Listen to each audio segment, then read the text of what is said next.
Congress party రాజకీయాలు రోజు రోజు చాలా ఇంట్రెస్టింగ్‌గా మారుతున్నాయి. నిన్న కొండా సురేఖ కూతురు సుష్మితా పటేల్ కొన్ని సంచలనమైనటువంటి వ్యాఖ్యలు చేసిర్రు. ముఖ్యమంత్రి మీద కావచ్చు, ఆయన సోదరుల మీద కావచ్చు, ఇంకా కొందరు వ్యక్తుల మీద ఆమె సంచలనమైనటువంటి అంశాలు బయటపెట్టిర్రు వాళ్ళకి సంబంధించినవి. ఎట్లా అవినీతి జరుగుతా ఉంది, పదవుల పంపకాల విషయంలో కావచ్చు, వ్యక్తులకు ప్రాధాన్యత ఇవ్వడంలో కావచ్చు, పాత కాంగ్రెస్, కొత్త కాంగ్రెస్ అనేది ఏదైతే చర్చ జరుగుతా ఉందో ఆ అంశాన్ని ఆమె నిన్న కూడా చెప్పిర్రు. పచ్చ కాంగ్రెస్ వచ్చింది, అచ్చ కాంగ్రెస్ లేదు ఇప్పుడు, అంతా పచ్చ కాంగ్రెసే నడుస్తుంది అని చెప్పి చాలా చెప్పిర్రు. అట్లనే రేవంత్ రెడ్డి సోదరులు చేస్తున్నటువంటి అవినీతి వ్యవహారాలు మొత్తం నన్ను గెలికితే మొత్తం బయట పెడతా అది అని చెప్పి ఆమె చాలా సంచలనమైనటువంటి ఆరోపణలు చేసిర్రు. దట్టు మంత్రి కొండా సురేఖ బర్త్డే సందర్భంగా జరిగినటువంటి కార్యక్రమంలోనే ఆమె ఈ వ్యాఖ్యలన్నీ చేసిర్రు. ఈరోజు 4-5 నియోజకవర్గాలలో తిరిగి ఆ రోజు గెలిపించుకున్న వ్యక్తి, నువ్వు కార్లో కూర్చోబెట్టుకుని తిరిగిన వ్యక్తి ఈ రోజు ఎందుకు గుర్తొస్తలేదు నీకు? అంటే ముఖ్యమంత్రి అయితే కళ్ళు నెత్తికెక్కినాయా అని అడుగుతారా నేను నిన్ను? నాకు భయం లేదు.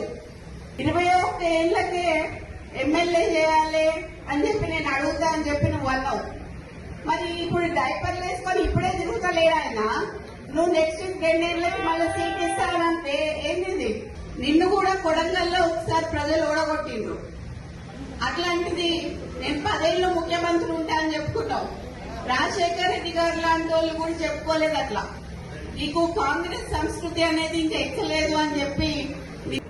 సరే, ఇప్పుడు వేం నరేందర్ రెడ్డికి సలహాదారుడిగా మీరు ఇచ్చారు కదా, నేను అడగదలుచుకున్నది ఒకటే ఏంటంటే, మరి 3 ఏళ్లలో వేం నరేందర్ రెడ్డి ఏం సలహా ఇచ్చిండు నీకు? నువ్వు ఏం సలహా పాటించి ఏం చేసినావు ప్రజలకు చెప్పాలి. నువ్వు ఆయన ఇచ్చిన సలహా ఏంటిది? నీ తమ్ముడు ఒక షెల్ కంపెనీ పెడితే 200 కోట్ల ఆస్తి ఉన్న ల్యాండ్, గవర్నమెంట్ ల్యాండ్ నువ్వు దారదత్తం చేసావు నీ తమ్ముడికి. ఇట్లా నీ తమ్ముళ్ళు నువ్వు రాష్ట్రం మీద పడి తింటాం తప్పితే ఇంకేం చేయలేదు. సో ఆమె అంటే చాలా ఇప్పటివరకు ఎవరు కూడా ప్రతిపక్షాలు చేసిన దానికంటే కూడా సంచలనమైన ఆమె మాట్లాడినటువంటి మాటలు. ప్రతిపక్షాలు రెగ్యులర్గా ఆరోపణలు చేస్తూ ఉన్నాయి, పోతా ఉన్నది, కానీ ఈమె ఒక మంత్రి కూతురై ఉండి అట్లా మాట్లాడడం అనేది చాలా సంచలనమైంది.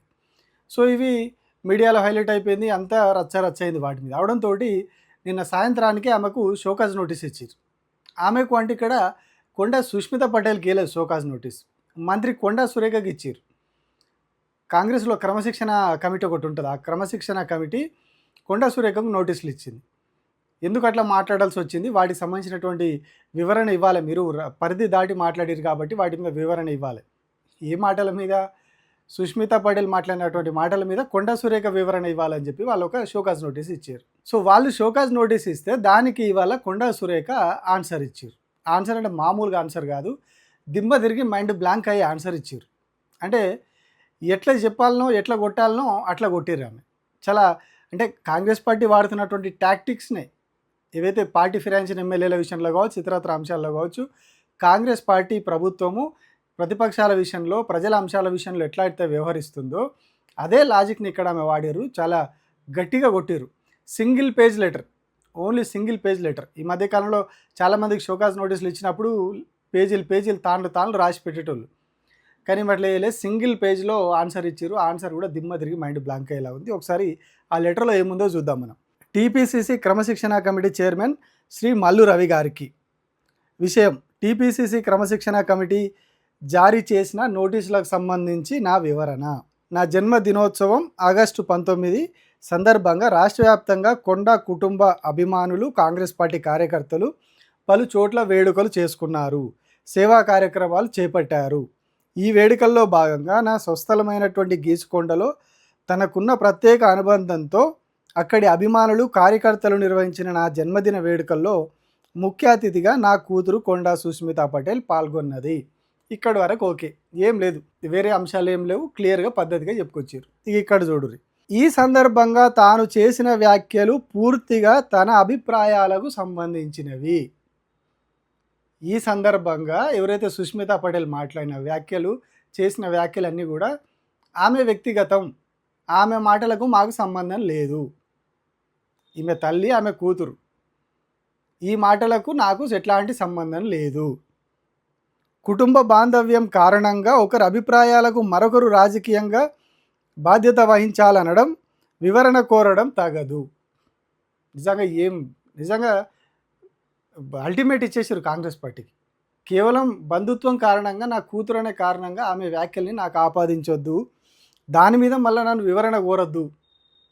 నాకు ఆపాదించుడు కరెక్ట్ కాదు, నన్ను వివరణ కోరడు కరెక్ట్ కాదని చెప్తున్నారు ఆమె. దీనికి నన్ను బాధ్యురాల్ని చేయడం సహజ న్యాయస్ఫూర్తికి విరుద్ధమని వినమ్రంగా తెలియజేస్తున్నాను. ఏం నిజంగా అల్టిమేట్ ఆన్సర్ అది. ఇక ఏం చేయలేరు వాళ్ళు. ఏం చేస్తారు చెప్పురు కాంగ్రెస్ వాళ్ళు? ఇప్పుడు ఏం చేస్తారు?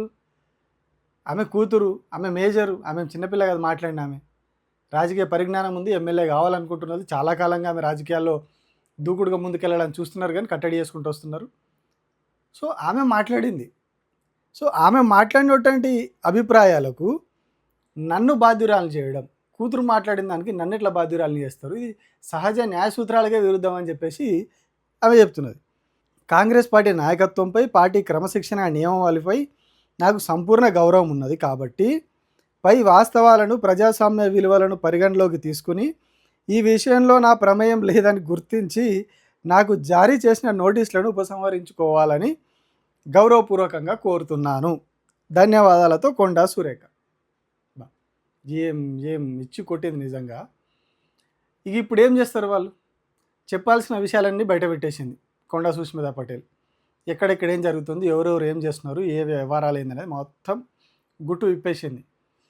ఇంకా మీరు చెలరేగిపోతే నేను ఇంకా అసలు విషయాలు బయట పెడతా. హైదరాబాద్ ప్రెస్ క్లబ్లో కూర్చొని మొత్తం గవర్నమెంట్లో రేవంత్ రెడ్డి ఆయన తమ్ముళ్ళు చేస్తున్న వ్యవహారాలన్నీ బయట పెడతా అని కూడా ఆమె వార్నింగ్ ఇచ్చింది. ఇక తర్వాత కొందరు కాంగ్రెస్ వాళ్ళు ఎమ్మెల్యేలు మాట్లాడుకుంటా ఆమె ఏదో పిల్ల కాకని రకరకాలుగా మాట్లాడారు. ఆమె పచ్చ కామెరలోకి లోకం అంతా పచ్చగానే అనిపిస్తాయని కౌంటర్ ఇచ్చే ప్రయత్నం చేశారు. కాకపోతే కొండా సురేఖ మాత్రం చాలా నాగ్గా, చాలా తెలివిగా ఆన్సర్ ఇచ్చారు. ఇప్పుడు ఎవరిని అడుగుతారు? కొండా సుష్మితా పటేల్ యాక్టివ్ మెంబర్షిప్ ఉందా కాంగ్రెస్లో అంటే లేదని అంటున్నారు. ఆమెకు మెంబర్స్గా వీళ్ళు ఉన్నారు, కొండా సురేఖ ఉన్నది, కొండా మురళి ఉన్నట్టున్నారు. సో వీళ్ళు మెంబర్స్ ఉన్నారు, కానీ ఆమెకు యాక్టివ్ సభ్యత్వంలో లేదు. సో ఇప్పుడు షోకాజ్ నోటీస్ ఎవరికి ఇవ్వాలి? ఇప్పుడు నాకు ఇచ్చిన దాన్ని ఉపసంహరించుకోవాలని మేము చెప్పింది. సో మరి ఇప్పుడు ఎవరికి ఇస్తారు షోకాజ్ నోటీస్? పార్టీలో లేకుండా ఉన్నటువంటి కొండా సుష్మితా పటేల్కు షోకాజ్ నోటీస్ జారీ చేస్తారా? నువ్వు సమాధానం చెప్పాలి మా పార్టీకి, మా ప్రభుత్వం మీద మాట్లాడినావని. లేదు అంటే ఆమె మాట్లాడిన నిజాలే అని ఒప్పుకుంటారు. ఏం చేస్తారు ఇప్పుడు? పాపం ఎటుకాని పరిస్థితి అయిపోయింది కాంగ్రెస్. ఒక్క లీటర్ తోటి అల్టిమేట్గా ఇచ్చి పడేసింది కొండా సురేఖ. ఇక మళ్ళీ ఎవరు జోలికి రాకుండా చేసింది. కూతురు తల్లి ఓకే అంటే చెప్పినా కదా, వాళ్ళు వాడే లాజికే వాళ్ళకి ప్రయోగించింది. పొంగులేటి శ్రీనివాసరెడ్డి విషయంలో ఎట్లయితే వాళ్ళు లాజిక్ ప్రయోగించి మాకు సంబంధం లేదు, నా కొడుకుకి సంబంధం లేదు అని ఎట్లయితే చెప్పుకున్నాడో, ఆ వ్యాపారాలకు మాకు ఎట్లయితే సంబంధం లేదని చెప్పుకున్నారో కాంట్రాక్ట్లు వాటిలకు సంబంధించి, సో ఇక్కడ కూడా సేమ్ నాకు నా బిడ్డకు సంబంధం లేదు, అవి ఆమె వ్యక్తిగత అభిప్రాయం. దాన్ని నాకెట్లా అంటగడతారు మీరు? అయిపోయింది, లెక్క క్లోజ్. అంటే ముళ్ళును ముళ్ళుతోటే తీయాలంటారు కదా, అట్లా ముళ్ళును ముళ్ళుతోటే తీసింది. పాపం ఇప్పుడు ఎక్కడ పోతారో ఏమో మరి. పాపం మల్లు రవి గారు దానికి చైర్మన్గా ఉన్నారు, ఆ క్రమశిక్షణ కమిటీకి. మరి ఇప్పుడు ఏం ఆన్సర్ ఇస్తారు ఇప్పుడు? అలా నిన్నటి నుంచి తిట్టేటోళ్ళు తిడుతూ ఉన్నారు, కొండా సుష్మితా పటేల్ని రకరకాలుగా చేస్తున్నారు. మహిళా నాయకులు కూడా ప్రెస్ మీట్ పెట్టి వాళ్ళ సుష్మితా పటేల్ పొట్టు తిట్టారు, తల్లికి పేరు ఖరాబ్ చేస్తున్నావు అది అని చెప్పి. సో ఇవన్నీ జరుగుతున్నాయి. కానీ ఇప్పుడు క్రమశిక్షణ కమిటీ ఏదైతే నోటీస్ జారీ చేసింది దానికి ఏమో ఆన్సర్ ఇచ్చింది. ఇప్పుడు ఇంకా దీని మీద ఏం రెస్పాండ్ అవుతారు? చాలా పెద్ద సెన్సేషనల్ జరిగింది ఆరోపణలు, వాటికి ఏదో ఒక కంక్లూజన్ రావాలి. కానీ ఇక్కడ కంక్లూజనే లేని లెటర్ రాసిరు కొండా సురేఖ. సో ఇప్పుడు పాపం ఏం చేస్తారో కాంగ్రెస్ వాళ్ళు, ఏం ఆగమంగడి అవుతారో తెలియదు అసలు. మరి ఫ్యూచర్ ప్లాన్స్ ఏంటో ఏం చేస్తారో కూడా తెలియదు. ఇటు కొండా సురేఖ వైపు నుంచి మంత్రిగా ఉన్నారు ఆమె. కొండా సుష్మితా పటేల్ కూడా చెప్పారు నేను కేబినెట్ మీద, ప్రభుత్వ నిర్ణయాల మీద చెప్తలేను, ఈ వ్యక్తిగతంగా ముఖ్యమంత్రి అయిన సోదరులు చేస్తున్న అవినీతి గురించే మాట్లాడుతున్నాను నేను అని చెప్పి మిగతా వేరే మీడియా ఛానళ్ళకి ఇంటర్వ్యూలు ఇచ్చినప్పుడు కూడా చెప్పారు. సో అంటే ఆమె టార్గెట్ చక్కగా ఫిక్స్ చేసి ఉన్నది. సో టార్గెట్ మీద కొడుతున్నది. సో ఇక్కడ కొండా సురేఖ అద్భుతంగా ఆన్సర్ ఇచ్చారు. సో ఇప్పుడు సుష్మితా పటేల్ను ఎవరు ఆపాలి? సుష్మితా పటేల్ను ఎట్లా ఆపాలి? ఏ అస్త్రం లేదు, ఏ ఆయుధం లేదు. ఇప్పుడు కొండా సురేఖ క్లియర్గా ఆన్సర్ ఇచ్చేసారు, నాకు సంబంధం లేదు అని. సో ఇప్పుడు మరి ఎవరి దగ్గరికి పోతారు, ఏం చేస్తారు? కాళ్ళు పట్టుకొని బతిలాడతారా? ఇంకేం చేస్తారు? పాపం వాళ్ళ పరిస్థితి తెలుసుకుంటే ఎగమ్మే గోచరంగా ఉంది. మొత్తం ముఖ్యమంత్రి ఫ్యామిలీని, ఎంటైర్ ఫ్యామిలీని టార్గెట్ చేసింది ఆమె. సో ఇప్పుడు ఆమెను ఇంకా ఆపకుంటే ఇంకా డ్యామేజ్ జరుగుతుంది. ఆమె చెప్పింది ఇంకా సంచలనాలు బయట పెడతాను. సో ఆమెను ఇప్పుడు ఆపుడు ఎట్లా అనేది వీళ్ళకి పెద్ద సమస్య వచ్చి పడ్డది. సో ఎట్లా ఆపుతారు, ఏం చేస్తారు చూద్దాం. పాపం వాళ్ళ తిప్పలు ఏంది ఏంది, ఈ ఎపిసోడ్ ఎన్ని రోజులు జరుగుతుందో ఈ రాజకీయం చూద్దాం. Thank you.